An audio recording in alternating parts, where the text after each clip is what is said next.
Ekino nyakoramga juang jaten migao mathie Susan Nakhumicha osingo kedo kod mibadhi e sekta no. Nakhumicha ne loso bang' romo kod jotelo manyien e bad migao mar KEMSA. That we have individual culprits who taint the image of this institution. I will not stop at anything.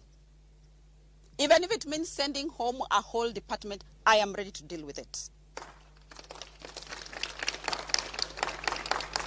This institution must be clean. We are going to uproot all the roots, all the evil spirits that have been planted in this institution. Nitazingoa.